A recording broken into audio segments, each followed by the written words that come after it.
Arthur believed he had won when he stripped Vivian Brown of her dignity, her home, and her name, leaving her destitute on the streets of Chicago.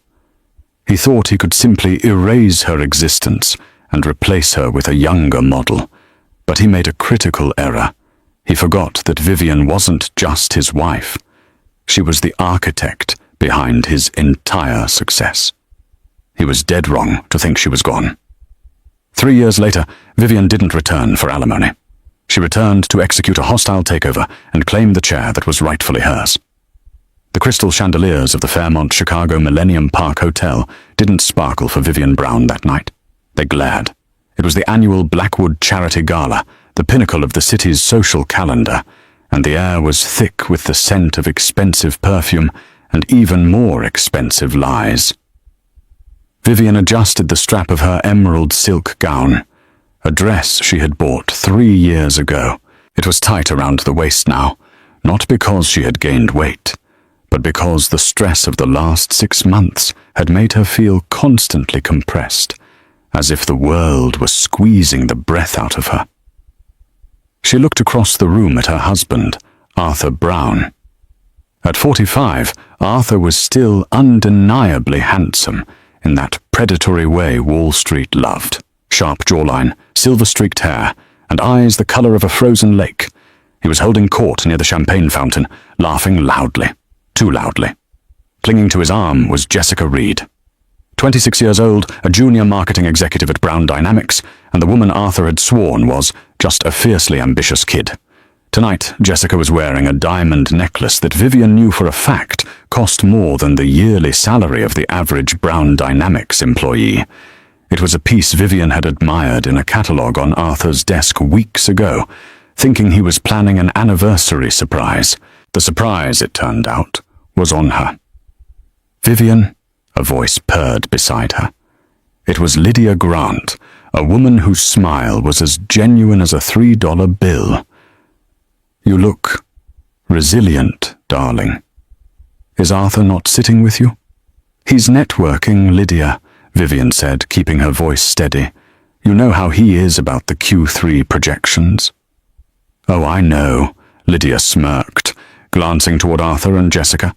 "He certainly seems to be projecting something." Vivian turned away, her stomach churning. She walked toward Arthur, needing to end this charade.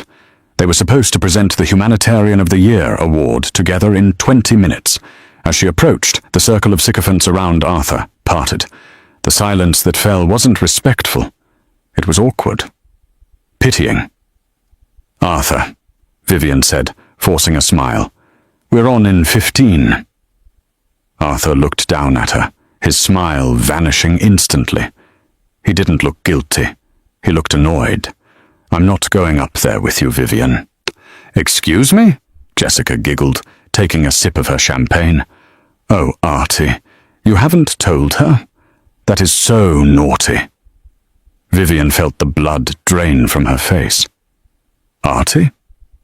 Arthur sighed, reaching into the inside pocket of his tuxedo. He pulled out a thick, white envelope. He didn't hand it to her. He dropped it on the cocktail table between them, right next to a half-eaten shrimp canapé. "You've been served, Vivian," Arthur said, his voice loud enough for the nearby tables to hear. "I filed this morning. My lawyers have been trying to reach you all day, but you never answer your phone." The room went dead silent. The clinking of silverware stopped. The string quartet seemed to fade into a dull buzz. "Arthur," Vivian whispered, her hand trembling as she reached for the envelope. "Here? Now?" "No time like the present," Arthur said, smoothing his lapels. "And don't bother making a scene. Security is already aware that you might be emotional." "You're divorcing me?" "I'm upgrading," Arthur corrected coldly. He wrapped an arm around Jessica's waist. "Jessica gets the vision of the company. She understands the future. You're stuck in the past, Viv. You're a relic. And frankly, you're boring." Vivian stared at him. This was the man she had supported when he was selling software out of a garage in Naperville. This was the man whose business plans she had proofread, whose investor pitches she had rewritten, whose debts she had paid off with her inheritance from her grandmother. "I built that company with you," Vivian said, her voice shaking with a rage she hadn't known she possessed. "I wrote the code for the original logistics algorithm, Arthur. The Brown Standard? That was my math," Arthur laughed. It was a cruel, barking sound. "You helped with some spreadsheets 20 years ago, Vivian. Don't flatter yourself. I am Brown Dynamics. I am the brand. You're just the housewife who kept the seat warm." He leaned in close, his breath smelling of scotch and malice. "And regarding the assets, check page 12, the prenup we signed, the one you didn't have a lawyer look at because you trusted me. It holds up. You get the condo in Florida, the one with the mold problem, and the Audi. Everything else, the stocks, the house in Lake Forest, the accounts, is protected. You're leaving this marriage with exactly what you brought to the table, nothing." Jessica leaned forward, her eyes gleaming with triumph. "Actually, Artie, I think I want the Audi. It would make a cute company car for the interns." Arthur shrugged. "Done. You hear that, Vivian? Leave the keys at the valet." Tears pricked Vivian's eyes, but she refused to let them fall. Not here. Not in front of these vultures. She looked around the room. People she had hosted for dinner, people she had fundraised for, people she called friends. They were all looking away, studying their shoes or their phones. In the world of the elite, you didn't side with the victim, you sided with the winner. And Arthur Brown looked like a winner. Vivian grabbed the envelope. She didn't scream. She didn't throw a drink. She stood up straighter, channeling every ounce of dignity she had left. "You think you're upgrading, Arthur," she said, her voice low and lethal. "But you just fired the only person who knows how the engine works. Enjoy the ride." She turned and walked out of the ballroom.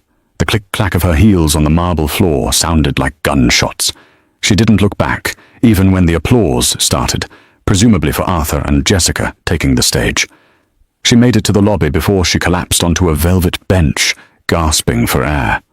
She had no home, no job, no money, and she was 43 years old in a city that worshipped youth. But as she sat there, clutching the divorce papers, a strange sensation washed over her. It wasn't despair, it was clarity. Arthur was right about one thing. She had been stuck in the past. She had been stuck being Mrs. Arthur Brown. Now she was just Vivian, and Vivian was dangerous. 3 months later, Vivian was living in a studio apartment in Logan Square that smelled faintly of boiled cabbage and despair. The moldy Florida condo had been sold immediately just to cover her legal fees, which, as it turned out, were astronomical because Arthur had hired the most vicious shark in Chicago, Harrison Ford, no relation to the actor, but twice as dramatic, to ensure she was buried. She had applied to 50 jobs: executive assistant, office manager, consultant. The rejection emails were all the same: overqualified, employment gap too large, not a cultural fit. The industry blackball was real. Arthur had whispered in ears. He had painted her as unstable, bitter, maybe even mentally ill. On a rainy Tuesday in November, Vivian sat at a wobbly IKEA table, staring at her bank account balance, $412. She had a choice to make. She could move back to her parents' small farm in Wisconsin and admit defeat. She could work at the local bakery. Or she could fight. Her phone buzzed. It was a notification from LinkedIn, a suggested job for a junior analyst position at Apex Innovations. Vivian laughed bitterly. Apex. They were the laughing stock of the logistics world, a disorganized mess of a company run by a brilliant but chaotic founder named Tobias Reed. They had great tech, but zero structure. Brown Dynamics crushed them in every quarterly report. "Junior analyst," she muttered. "I used to run a company." "But you don't run one now," a voice in her head whispered. She clicked apply. She didn't use her resume from the Brown days. She deleted co-founder. She deleted the gala committee headers. She wrote a simple resume under her maiden name. Vivian Cross, experience, freelance logistics consultant, 2000 present. Specialty, algorithmic efficiency and crisis management. She got an interview the next day. The offices of Apex Innovations were in a converted warehouse in the West Loop. It was open plan, loud, and full of 20-somethings on electric scooters. Tobias Reed sat behind a desk made of recycled skateboards. He was 30, wearing a hoodie, and looked like he hadn't slept in a week. Vivian Cross, Tobias said, spinning a fidget spinner. Your resume is weird. You have no corporate footprints, but your cover letter fixed a supply chain error in our Jakarta shipping route that's been costing me $2 million a year.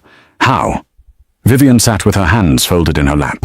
She wore a simple charcoal suit she'd found at a thrift store, because your routing software is prioritizing distance over customs clearance times. It's a rookie mistake. Tobias narrowed his eyes. Who are you? Really? I'm the person who can save your company from being eaten alive by Brown Dynamics, Vivian said calmly. Tobias laughed. Brown? Arthur Brown is a god in this town. He just announced a new AI integration that's going to make us obsolete by Christmas. Arthur Brown didn't write that AI, Vivian said, and I know for a fact that the Brown standard has a flaw in its legacy code. It crashes if the variable fuel costs fluctuate by more than 12% in a single quarter. Tobias stopped spinning the toy. He leaned forward. How do you know that? Because I wrote it, Vivian lied smoothly. Or rather, I studied it, extensively. You think you can beat him? I don't just want to beat him, Mr. Reed. I want to buy him out. Tobias stared at her for a long minute. Then a slow grin spread across his face. I can't pay you a VP salary. We're bleeding cash. I don't want a salary, Vivian said. I want stock options, generous ones, and I want full autonomy over the operations department. No questions asked. You're crazy, Tobias said. You're hired. For 2 years, Vivian Cross became a ghost. She was the first one in the office at 5 a.m. and the last to leave at midnight. She didn't attend parties. She didn't date. She worked. She took Apex Innovations apart and put it back together. She fired the dead weight, the frat boys who spent more time playing ping pong than coding. She restructured the debt. She streamlined the supply chain. But most importantly, she built the Hydra. It was a new logistics platform, faster than Brown's, smarter, and crucially, it was designed specifically to exploit the weaknesses in Arthur's systems. While Vivian worked in the shadows, Arthur Brown was living in the sun. He and Jessica had married in Lake Como. Their wedding photos were in every magazine. Brown Dynamics stock was at an all-time high, largely due to hype over promises Arthur couldn't keep. Arthur was getting lazy. He was firing the veteran engineers who challenged him and replacing them with yes-men who agreed with Jessica's erratic marketing ideas. One evening, late in the office, Tobias walked up to Vivian's desk. He placed a cup of coffee down. We're in the black, he said, sounding stunned. Quarterly revenue is up 300%. We're not just surviving, Viv. We're a threat. Vivian didn't look up from her monitors. Not yet, Tobias. We're a nuisance. I want to be a predator. What's the end game here? Tobias asked, sitting on the edge of her desk. You've never told me. Why do you hate Brown so much? Did you work for him? Vivian paused. She looked at a news alert on her screen. Brown Dynamics CEO Arthur Brown purchases $15 million yacht named the Jessica. Let's just say, Vivian said, turning to Tobias with a cold smile, I'm a dissatisfied customer. She pulled up a file on her computer. Tobias, are you ready for the next phase? What is it? Project Trojan, Vivian said. Brown Dynamics is about to announce a bid for a government contract. The Defense Logistics tender. It's worth $4 billion. Arthur is banking everything on it. If he gets it, he's untouchable. If he loses it, his stock crashes. We can't outbid him, Tobias said. We don't have the capital. We don't need to outbid him, Vivian said. We just need to expose that his system can't handle the security encryption required by the military, and I know exactly where the back door in his software is. How? Vivian stood up and walked to the window, looking out at the Chicago skyline. Somewhere out there, Arthur was probably toasting to his own brilliance. Because, she whispered to herself, I left it there. The phone on her desk rang. It was a private number. Vivian answered. This is Cross. Miss Cross, a gravelly voice spoke. It was Elias Graham, the chairman of the board for Brown Dynamics, the man Arthur had been sidelining for years. I received your anonymous report regarding the security flaws in our Q4 beta test. It was illuminating. I thought you might find it interesting, Mr. Graham, Vivian said, her voice altering slightly to sound deeper, more authoritative. You seem to know a lot about our internal architecture. Who are you representing? I represent the future, Mr. Graham, and I'd like to buy you lunch. I hear you're unhappy with the current direction of your leadership. There was a pause on the line. The club. Tomorrow, noon. Don't be late. Vivian hung up. She looked at her reflection in the dark glass of the window. The scared woman in the emerald dress was gone. The CEO was rising. The Union League Club of Chicago smelled of old leather, cigar smoke, and secrets. It was a place where billionaires whispered so the millionaires wouldn't hear. Vivian sat in a high-backed wing chair in the corner of the library, obscured by shadows. She watched as Elias Graham, the 70-year-old chairman of Brown Dynamics, limped into the room. He looked tired. The stock price of Brown Dynamics was still high, but the internal rot was spreading, and a man like Elias could smell rot from a mile away. He sat opposite her, ordering a scotch, neat. He didn't look at her immediately. You're younger than I expected, Elias grunted, eyeing Vivian, and you look familiar. Have we met?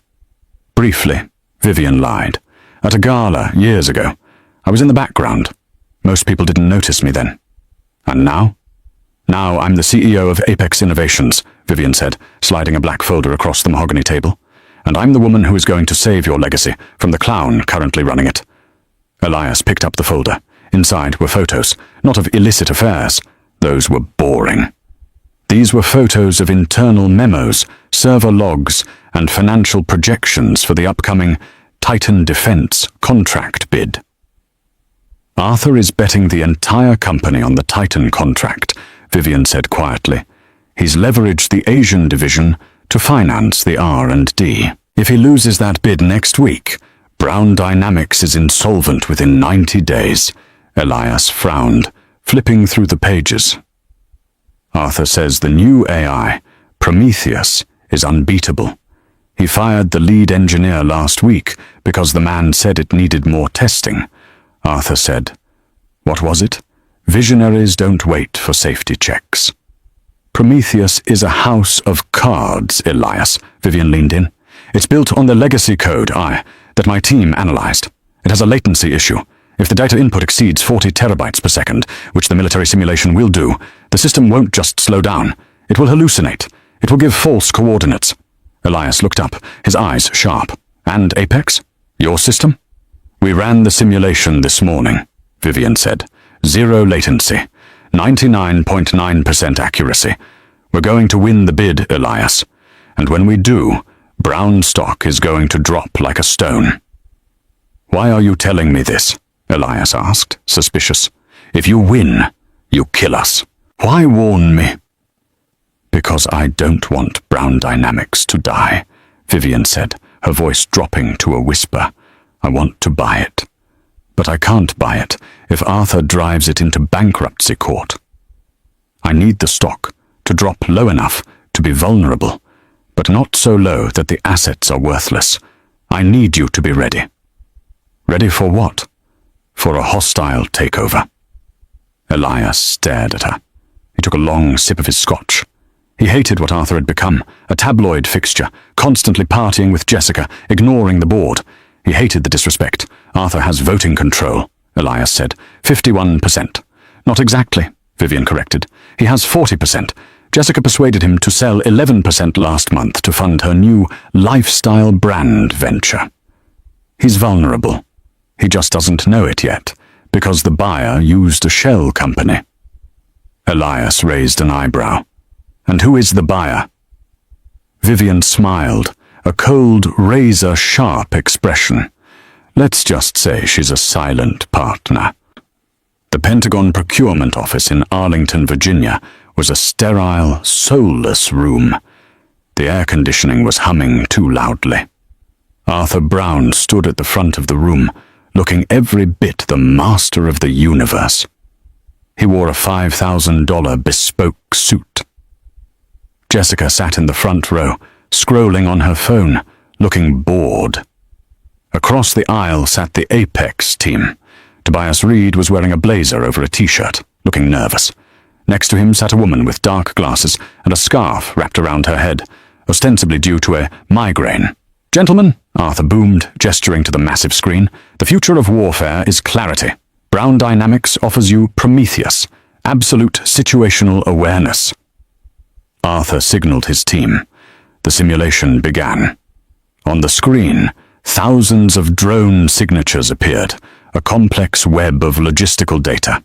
"As you can see," Arthur narrated, "Prometheus identifies threats before they manifest. It manages supply lines autonomously." The simulation ramped up. The data flow increased. Vivian, sitting next to Tobias, checked her watch. 3, 2, 1. On the screen, the red dots representing enemy combatants suddenly froze. Then they multiplied. Thousands of false positives flooded the map. The supply lines routed fuel trucks into the ocean. The system started flashing a critical error: buffer overflow. The generals in the room frowned. One of them, General Maddox, crossed his arms. "Mr. Brown, why is your system ordering an airstrike on a hospital in the simulation?" Arthur tapped his tablet frantically. It's a glitch, a display error. The core logic is sound. The core logic is panicking," Tobias said from the other table. He stood up. "General, if I may, Apex uses a decentralized node system. It doesn't panic." Tobias plugged in his drive. The Apex simulation ran flawlessly. It was faster, cleaner, and brutally efficient. General Maddox didn't even look at Arthur when he spoke. "Mr. Brown, your system just failed a stress test that a grad student could pass. We're done here." Arthur stood there, his mouth open. "General, please, this is sabotage. I demand a review." "You can demand whatever you want from the lobby," Maddox said. "Get your gear out. Apex, you have the contract." As the room cleared, Arthur turned on Jessica. "I told you to tell the engineers to fix the display. You said it was handled." "Don't yell at me, Artie," Jessica snapped. "I was busy planning the launch party. Maybe if you weren't so obsessed with your stupid code, you'd notice I'm trying to build a brand here." Vivian walked past them. She didn't look at Arthur. She just adjusted her scarf and walked out the door. By the time the markets closed that afternoon, news of the failed bid had leaked. Brown Dynamics stock plummeted by 43%. The sharks were circling, and the biggest shark of all was swimming right towards the penthouse. The boardroom of Brown Dynamics was on the 50th floor, overlooking the Chicago River. It was a room designed to intimidate. A massive oval table made of black marble dominated the space. It was 8 a.m., 48 hours after the Pentagon disaster. Arthur sat at the head of the table, looking like a man who hadn't slept in days. His tie was loose. His eyes were bloodshot. The board members, 12 of the most powerful people in finance, were staring at him with open hostility. Elias Graham sat at the opposite end, cleaning his glasses. "We have lost $4 billion in market cap in 2 days, Arthur," a board member named Susan Vance said sharply. "The creditors are calling in the loans. We don't have the liquidity to pay them." "I have a plan," Arthur croaked. "We sell the robotics division. We pivot to consumer electronics." "We don't have time for a pivot." Elias slammed his hand on the table. "We are bleeding out, Arthur. You fired the competent staff. You promoted your wife to Chief Creative Officer, and she spent $3 million on a rebranding that looks like a child's finger painting. This is negligence. I founded this company, Arthur shouted, standing up. I am this company. Not anymore, Elias said calmly. We received a tender offer this morning. An acquisition proposal. Arthur froze. From who? Google? Amazon? No, Elias said. A private equity firm called Nemesis Capital. Nemesis? Arthur laughed nervously. Never heard of them. They're probably bottom feeders. What's the offer? They are offering $12 a share, Elias said. 12? Arthur screamed. The stock was at $80 last week. That's an insult. I won't sell. You don't have a choice, Arthur, Elias said, sliding a paper across the marble, because Nemesis Capital already owns 18% of the outstanding shares, and combined with the voting bloc of the board, which has just unanimously voted to oust you as CEO, they have control. Arthur fell back into his chair. You voted me out? For cause, Susan said. Gross mismanagement. The lawyers are drafting the press release now. Who is behind Nemesis? Arthur whispered, his face pale. Who is doing this to me?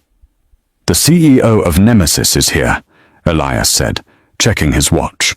She wanted to deliver the news personally. She? The double doors at the end of the room opened.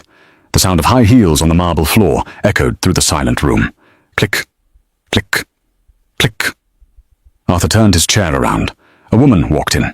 She was wearing a tailored white suit that looked like it had been cut from a cloud and sharpened with a scalpel. Her hair, once a modest brown bob, was now a sleek, platinum blonde, asymmetrical cut that screamed power. She wore blood-red lipstick and carried a slim leather portfolio. She didn't look like the woman who had cried in the hotel lobby 3 years ago. She looked like a queen coming to execute a traitor. Arthur squinted. He blinked. His brain refused to process the visual information. Vivian? He breathed. The woman stopped at the other end of the table, standing next to Elias. She placed her portfolio on the table. Hello, Arthur, she said. Her voice wasn't the soft, accommodating tone he remembered.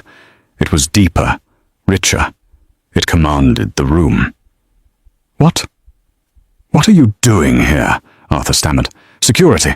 Why is my ex-wife in the boardroom? She's not just your ex-wife, Arthur, Elias said, a ghost of a smile playing on his lips. Vivian Cross, is the majority shareholder of Nemesis Capital, and as of 10 minutes ago, she is the new interim CEO of Brown Dynamics. The silence that followed was heavy enough to crush a man. Arthur stood up, shaking. This is a joke. You were destitute. You had nothing. I left you with nothing. Vivian walked slowly down the length of the table toward him. Every eye in the room followed her. You're right, Arthur, she said, stopping 2 feet from him. She smelled of expensive perfume and victory. You left me with nothing. No money, no home, no career. She leaned in, her eyes locking onto his. But you forgot what I did have. I had the knowledge. I knew where the bodies were buried because I helped you dig the graves. I knew the code. I knew the accounts. And I knew you. Arthur looked at Jessica, who was sitting in the corner, looking terrified. Then he looked back at Vivian. You sabotaged the Pentagon bid, Arthur realized, horror dawning on him. The glitch, that was you. It wasn't sabotage, Arthur, Vivian said coolly. It was quality control. I just pointed out the flaws you were too arrogant to fix. I saved the taxpayers billions. She reached out and picked up the CEO nameplate sitting in front of him. She looked at it for a moment, then dropped it into the trash can next to the table with a loud thud. Pack your things, Vivian said. Security will escort you out. You have 20 minutes. You can't do this, Arthur screamed, his face turning purple. I'll sue you. I'll bury you. With what money? Vivian asked, tilting her head. I've seen your personal finances, Arthur. You're over-leveraged on the yacht, the 3 vacation homes, and Jessica's hobbies. The severance package the board approved is generous, but after you pay your debts, you'll be lucky to afford a studio apartment in Logan Square. She smiled, a smile that didn't reach her eyes. I hear the neighborhood has character. I lived there for a while. I can recommend a great falafel place. Arthur lunged at her. 2 security guards who had been waiting in the shadows stepped forward instantly, grabbing him by the arms. "Get off me!" Arthur yelled, thrashing as they dragged him toward the door. "I am Arthur Brown. I built this. You're nothing, Vivian. You're nothing without me." Vivian didn't flinch. She watched him being dragged out, his screams echoing down the hallway. When the doors closed, the room was silent again. Vivian turned to the board. She smoothed her jacket. "Now," she said, her voice calm and professional. "Let's talk about the restructuring. First item of business, we're rebranding back to the core values, and we're firing the entire marketing department." She looked at Jessica, who was still sitting in the corner, clutching her Prada bag. "Jessica," Vivian said, "you can leave too, and take the Audi. It has a transmission leak I never bothered to fix." Jessica burst into tears and ran out of the room. Vivian sat down at the head of the table. Ideally, she should have felt elated. She should have felt overjoyed. But as she looked out the window at the city below, she felt a cold, hard resolve. This wasn't the end. Arthur was gone, but the war wasn't over. Taking the throne was the easy part. Keeping it, while the world waited for her to fail, would be the real fight. And she had a secret. A secret that even Elias didn't know. The money she had used to buy the shares? It wasn't hers. It was borrowed from a consortium of investors who were far more dangerous than Arthur Brown ever was. And now, they wanted their return. The Starlight Motel on the outskirts of O'Hare Airport was the kind of place people went when they didn't want to be found, or when they couldn't afford to be anywhere else. Arthur Brown sat on the edge of a mattress that smelled of stale cigarettes and regret. His bespoke suit was wrinkled, tossed in the corner. He was wearing a t-shirt and jeans he had bought at a discount store an hour ago. He stared at his phone. The screen was cracked. He had thrown it against the wall after reading the Wall Street Journal headline, "The Return of the Queen. Vivian Cross takes helm at Brown Dynamics." His accounts were frozen. His lawyer, Harrison Ford, had dropped him the moment the severance check bounced. Jessica was gone. She had blocked his number and was apparently already dating a DJ in Miami. He took a swig of cheap bourbon from a plastic cup. "She thinks she's won," Arthur muttered to the empty room. "She thinks she can just erase 20 years. He wasn't angry anymore. Anger required energy. He was hollow, but a hollow man is a dangerous thing. A hollow man has nothing left to lose. A knock on the door made him jump. "Housekeeping?" a muffled voice asked. "Go away," Arthur shouted. "Mr. Brown," a different voice spoke. Smooth, cultured. "Open the door. We have a mutual interest in the demise of your ex-wife." Arthur hesitated. He walked to the door and peered through the peephole. A large man in a dark trench coat stood there. Behind him, a black SUV idled in the rain. Arthur undid the chain and opened the door. "Who are you?" "My name is Silas," the man said. "I work for Victor Hale, and Mr. Hale would like to offer you a job." 50 miles away, in the penthouse office that used to be Arthur's, Vivian Cross was discovering that victory tasted like ash. She had been CEO for exactly 2 weeks. She had fired the sycophants. She had reinstated the legacy engineering team.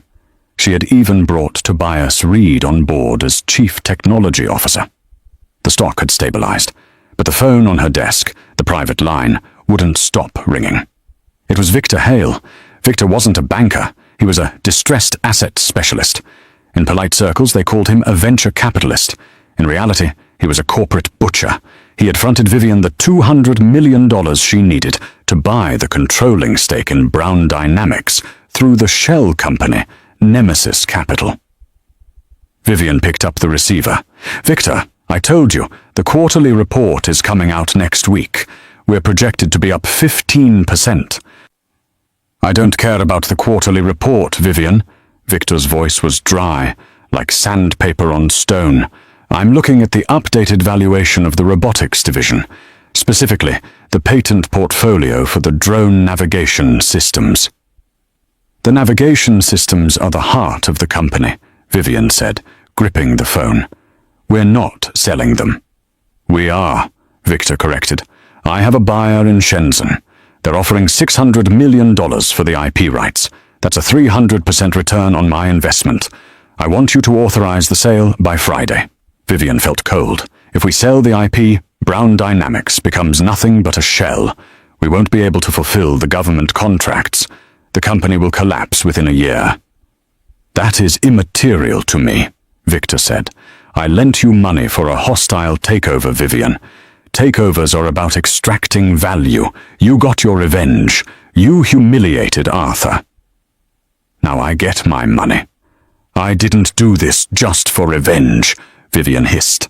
I did this to save the company my grandmother's money helped build. I'm not gutting it. Read your contract, Vivian, Victor said, his voice dropping an octave. Subsection 4, paragraph B. Nemesis Capital retains veto power over all major asset dispositions. If you refuse to sign, I can call in the loan immediately. Do you have $200 million in cash right now? Vivian stayed silent. She didn't. She had put everything into the stock. Friday, Vivian, or I expose exactly how you managed to make Arthur's system fail at the Pentagon. Corporate sabotage is a felony, my dear. You'd look terrible in orange. The line went dead. Vivian slowly hung up the phone. She walked to the window. The city lights blurred through the rain. She had traded a tyrant for a monster. Vivian needed an ally, someone who knew where the bodies were buried, but had clean hands. She called a midnight meeting with Elias Graham and Tobias Reed. They met in the server room in the basement, the only room in the building Vivian was sure wasn't bugged. The hum of the cooling fans provided a wall of white noise. Hale wants to strip us for parts, Vivian said, pacing the narrow aisle between the server racks. He wants the patents. If he gets them, 5,000 people lose their jobs. Tobias, looking pale in the fluorescent light, shook his head. I checked the contract, Viv. He's got us. It's an ironclad liquidity clause. If we don't sell the IP, he calls the loan. If he calls the loan, we default, and he seizes the collateral, which is the company itself. There has to be a loophole, Vivian said, looking at Elias. Elias, you've been on this board for 30 years. You know the bylaws better than anyone. Is there a way to block an asset sale? Elias sat on a folding chair, cleaning his glasses with a microfiber cloth. He looked old, older than usual. There is one way, Elias said slowly. The Founder's Shield Clause. It was written into the original charter by Arthur's father. It states that no core intellectual property can be sold without a unanimous vote of the board and the consent of the founding family. Vivian stopped pacing. Arthur is the only surviving member of the founding family, Elias said. Even though he's fired, he still holds the founder's veto on IP sales. It's a ceremonial title, but legally binding. Vivian laughed, a harsh, barking sound. So to save the company from the shark I hired, I need to get the man I destroyed to help me. He'd sooner burn the building down with us inside. Maybe not, Elias said, putting his glasses back on. Arthur is broke, desperate. If we offer him a small consulting fee, enough to get him out of debt, he might sign the veto just to spite the people who bought his company. It's risky, Tobias said. Arthur is unstable. It's our only choice, Vivian said. Elias, can you find him? Elias looked at Vivian. His eyes were unreadable behind the thick lenses. I know exactly where he is, Elias said. I'll set up the meeting. The meeting was set for Thursday night. The location, the foundry, an abandoned steel mill that had been converted into a gritty, high-end event space. It was currently closed for renovations, dark and echoing. Vivian arrived alone, as instructed. She carried a briefcase containing a check for $500,000, a peace offering for Arthur. She walked into the main hall. Moonlight streamed through the high windows, illuminating the rusted machinery. "Arthur?" she called out. "Over here, Viv," a voice echoed. Arthur stepped out from behind a massive pillar. He looked better than she expected. Shaved, clean suit. He was smiling, but it wasn't a nice smile. "You look good, Arthur," Vivian said, keeping her distance. "I assume Elias explained the situation?" "He did," Arthur said, walking closer. "You're in a bit of a bind. You need my signature to stop your new boss from selling my father's legacy." "It's our legacy, Arthur," Vivian said. "I built it too. Look, here's the deal. Sign the veto. We block the sale. I'll give you this check, and we can discuss a limited advisory role. You get your dignity back." Arthur laughed. He looked up at the rafters. "Dignity? That's a funny word coming from the woman who planted a bug in my coat." Vivian froze. "I didn't plant a bug. I exposed a flaw." "Semantics," Arthur said. "You know, Viv, for a smart woman, you have a blind spot." "What's that?" "You trust people too much." Arthur stepped aside. From the shadows, two men emerged. One was Victor Hale, smoking a thin cigar. The other was Elias Graham. Vivian stared at Elias. "Elias, what are you doing?" Elias didn't look at her. He looked at the floor. "I'm sorry, Vivian. My pension, the fund Arthur managed, it was empty. He gambled it all away years ago. I have nothing." "So you sold me out?" "Mister, Hale offered to restore my pension," Elias said quietly. "Full value, plus a bonus. I'm 72 years old, Vivian. I can't start over." Vivian turned to Victor Hale. "So this was the plan? Squeeze me until I break?" "The plan was always to liquidate," Victor said, flicking ash onto the concrete floor. "But Arthur here, he came to me with a better offer." Arthur stepped forward, his chest puffed out. "You see, Viv, I realized something. I don't need to be CEO to be rich. Victor and I made a deal. I sign off on the sale of the IP. In exchange, I get 10% of the sale price, $60 million, and I get to watch you go to prison." "Prison?" Vivian asked, her hand tightening on the briefcase. "Elias?" Victor prompted. Elias reached into his pocket and pulled out a digital recorder. He pressed play. Vivian's voice, clear and distinct, echoed through the empty hall. "I exposed a flaw. I realized the legacy code couldn't handle the load, so I tweaked the variables in the simulation to ensure it crashed. I knew exactly where the back door was because I left it there." It was a manipulated recording, a splice of her conversation with Tobias, taken out of context, mixed with her confession to Elias earlier. "Corporate sabotage involving a defense contract," Arthur grinned. "That's treason, Viv, or at least heavy fraud. Victor has friends at the DOJ. They're very interested in how a housewife suddenly became a tech genius." Vivian looked at the three men standing against her, the ex-husband who hated her, the investor who owned her, the mentor who betrayed her. She was trapped. If she fought them, they would release the recording and send her to jail. If she surrendered, they would destroy the company, and she would walk away with nothing, disgraced. "So," Victor said, checking his watch, "here are your options. You resign immediately. You sign over your voting rights to Arthur, who will act as proxy to approve the sale, and then you disappear. You go back to that farm in Wisconsin. Do that, and the recording disappears. And if I refuse? Then the FBI raids your office tomorrow morning," Arthur said gleefully. "And I'll be giving the exclusive interview on CNN about how my vindictive ex-wife sabotaged national security just to spite me." Vivian looked down at the concrete. She felt the weight of the moment. It was the same feeling she had at the gala 3 years ago, the feeling of total, absolute defeat. She looked up. Her eyes were dry. "You won, Arthur," she whispered. "I always win," Arthur said. "Now, sign the resignation." Victor pulled a document from his coat. He held out a pen. Vivian reached for it. Her hand was trembling. She took the pen. She looked at the paper. Then she stopped. She looked at Elias. You really think they're going to pay you, Elias? Men like this? Elias flinched. Just sign it, Vivian. Vivian looked at Arthur. And you. You think 60 million is enough? You'll burn through it in a year. Shut up and sign, Arthur snapped. Vivian capped the pen. She didn't sign. She placed the pen gently on the table. No, she said. Victor narrowed his eyes. Excuse me? I said no, Vivian said, her voice strengthening. I'm not resigning, and I'm not letting you sell the company. Then you go to jail, Victor said, pulling out his phone. I'm calling the U.S. attorney right now. Go ahead, Vivian said. She reached into a blazer pocket. She didn't pull out a weapon. She pulled out her own phone. But before you do, you might want to check your email, Victor. You too, Arthur. What are you talking about? Arthur asked.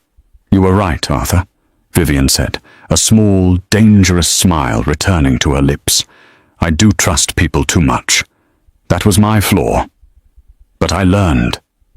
I learned from the best. She looked at Elias. I knew Elias was compromised 3 days ago. Elias's head snapped up. What? I checked the server logs, Vivian said. Someone was accessing the audio files from the boardroom. Someone with your clearance, Elias. I knew you were recording me. So, Arthur looked confused. So you walked into a trap? No, Vivian said. I set a bigger one. She tapped her phone screen. Tobias? She said into the speakerphone. Are we live? We are live, Viv. Tobias's voice boomed through the hall, amplified by the building's PA system, which Vivian had seemingly hacked into. Streaming to 40,000 viewers on YouTube, and I just forwarded the link to the SEC and the Department of Defense. Victor Hale dropped his cigar. What is this? Victor roared. This, Vivian said, gesturing to the shadowy rafters, is a live stream. You see, I figured you'd try to blackmail me, so I invited the world to the meeting. From the upper catwalks, small red lights blinked. Cameras. You just admitted to conspiracy to commit fraud, Victor, Vivian said. And Arthur? You just admitted to agreeing to sell classified military technology for a kickback. That's the real treason. Arthur looked at the red lights. His face went white. He lunged for Vivian. You be asterisk-ch. But before he could reach her, the sound of sirens began to wail outside. Blue and red lights flashed through the high windows, painting the rusty steel in chaotic colors. Vivian didn't flinch. She just stood there, the queen of the ashes. Checkmate, boys. The sirens didn't just signal the arrival of the police, they signaled the end of an era. As the heavy doors of the foundry were kicked open by federal agents, the scene was frozen in time. Arthur Brown was mid-lunge, his face a mask of primal fury. Victor Hale was frantically trying to delete files from his phone, and Elias Graham had simply slumped into a chair, his head in his hands, finally crushed by the weight of his own betrayal. Hands in the air! Nobody move! The lead agent shouted. Vivian didn't move. She didn't have to. She stood perfectly still as the agent swarmed the room. She watched as Arthur was tackled to the ground, the same concrete floor he had hoped to see her crawl on. You can't do this, Arthur screamed as the handcuffs clicked into place. She set me up. She's the one who sabotaged the code. The lead agent, a woman with a no-nonsense gaze named Agent Sarah Miller, walked over to Vivian. She didn't arrest her. Instead, she took the phone Vivian was holding. We have the live stream, Miss Cross, Agent Miller said, and we have the unedited audio files Mr. Reed sent over 10 minutes ago. We know exactly who was planning to sell the drone IP to a foreign entity. She looked down at Arthur, who was sobbing now. Mr. Brown, you have the right to remain silent. I strongly suggest you use it. Vivian watched as they were led away. Elias was the last to go. As he passed her, he looked up, his eyes wet with tears. I'm sorry, Vivian. I was afraid of being nobody. We're all afraid of that, Elias, Vivian said softly. But most of us don't sell our souls to avoid it. 1 month later, the dust had settled, But the landscape had changed forever. Brown Dynamics was no more. In its place stood Cross-Read Technologies. Vivian had used the scandal to legally dissolve the old board under moral turpitude clauses and had successfully bought out the remaining shares for pennies on the dollar after the arrests. She sat in her new office, not the penthouse, but a bright, glass-walled space in the middle of the engineering floor. She wanted to hear the hum of the servers and the chatter of the people who actually did the work. Tobias walked in, carrying 2 glasses of champagne. "Stock hit a new high today," he said, handing her a glass. "The Pentagon signed the full 10-year contract this morning. They said they like our transparency." Vivian smiled, a genuine, tired smile. Transparency is easy when you have nothing left to hide. "And Arthur?" Tobias asked. "Sentencing was this morning," Vivian said, looking out at the city. 10 years for conspiracy and attempted sale of restricted technology. Victor Hale got 15. They're going to a federal facility in Terre Haute. She took a sip of the champagne. It didn't taste like revenge. It tasted like peace. She had lost her husband, her home, and her reputation. But in the fire of that loss, she had forged something better. She wasn't just a CEO. She was a woman who knew her own worth. Her phone buzzed. It was a news alert. "Jessica Reed declares bankruptcy after lifestyle brand collapses. Audi repossessed." Vivian chuckled and set the phone face down. She didn't need to read the comments.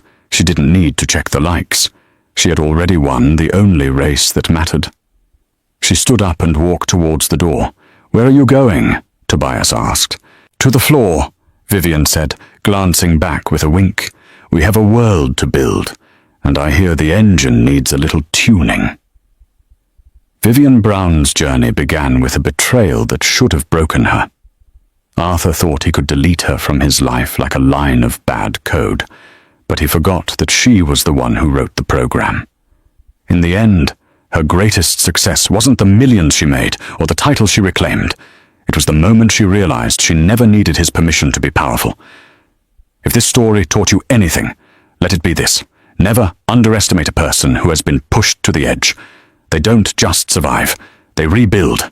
If you enjoyed this journey of grit and ultimate revenge, make sure to smash that like button. It really helps the channel grow.